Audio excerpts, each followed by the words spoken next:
adegan dimulai.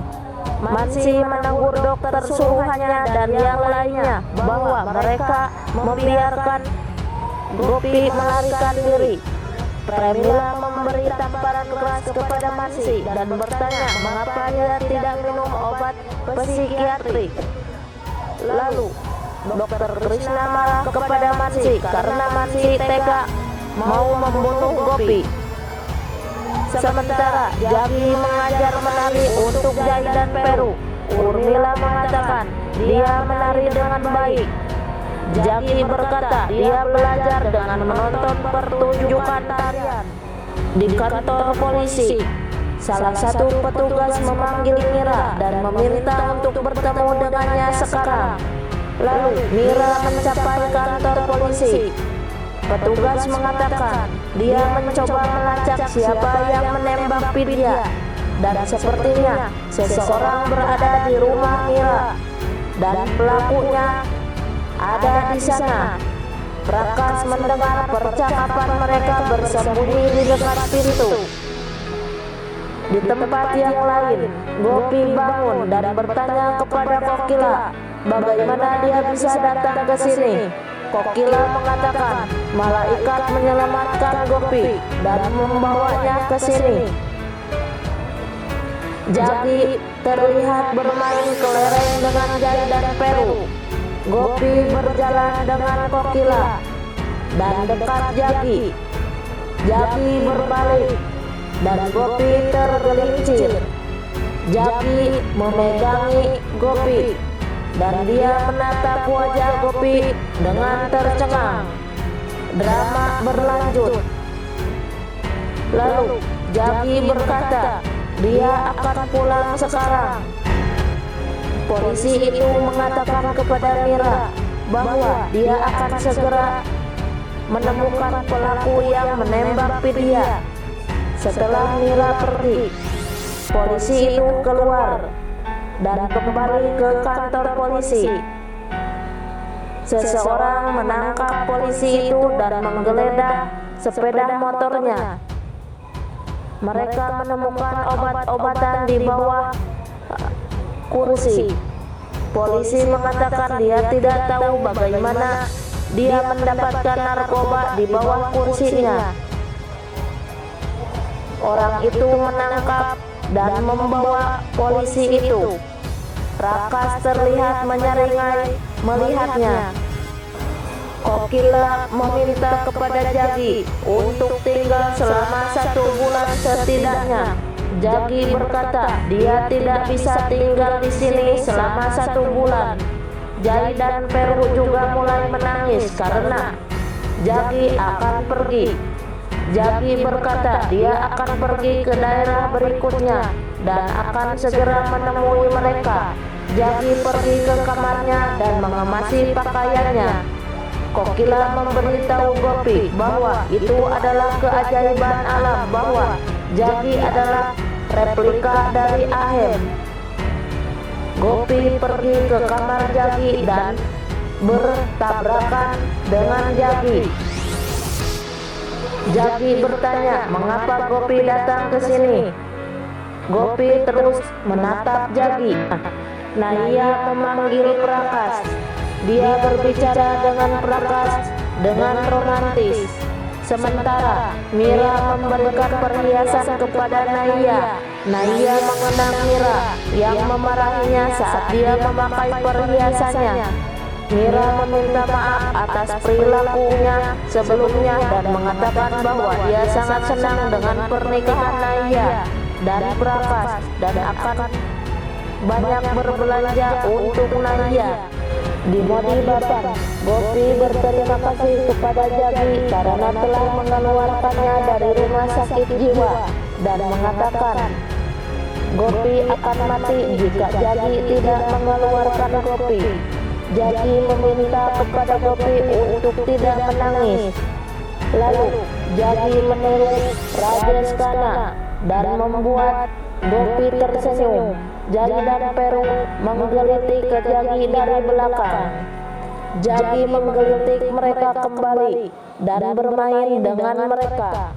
Gopi tersenyum dan pergi dari sana.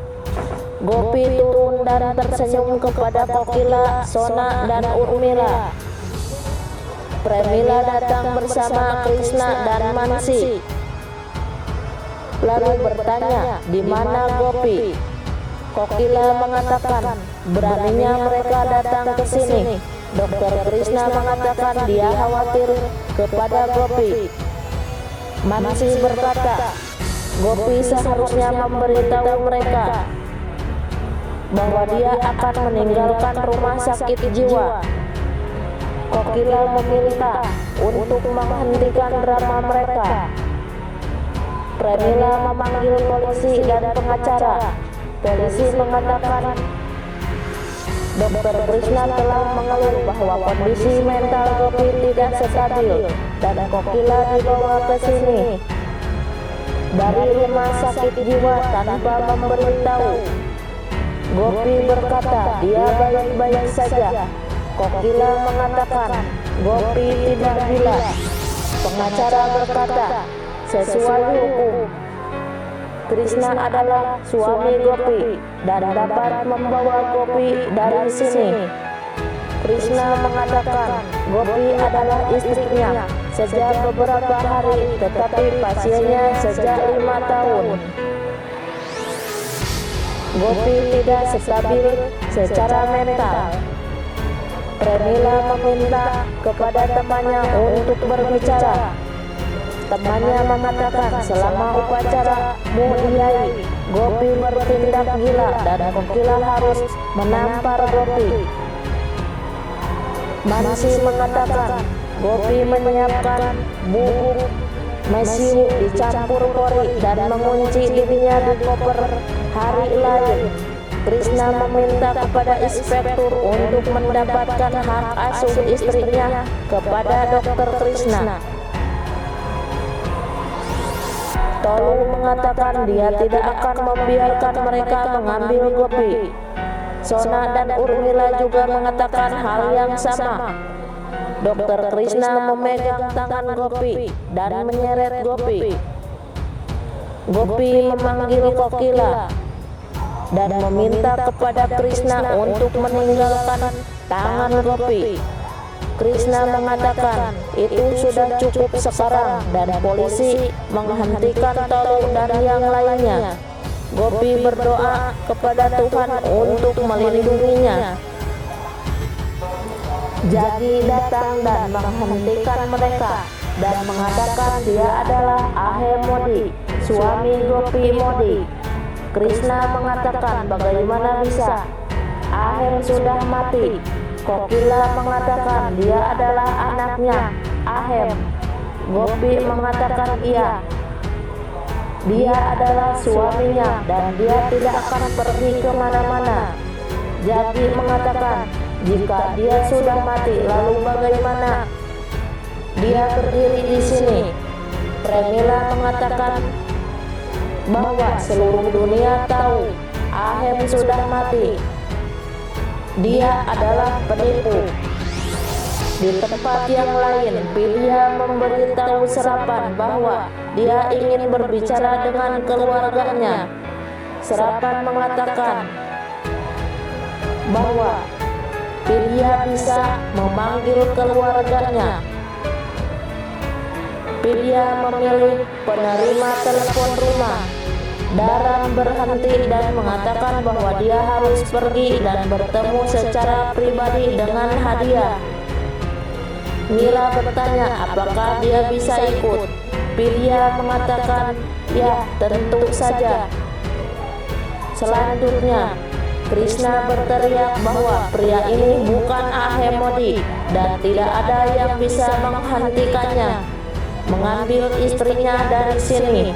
Jagi mengatakan dia adalah suami pertama Gopi dan pernikahan Krishna tidak sah dan meminta kepada pengacara untuk menjelaskan kepada Krishna. Krishna berteriak lagi, jika masuk dengan Paridi dan mengatakan orang ini tidak bisa menjadi Ahe Modi.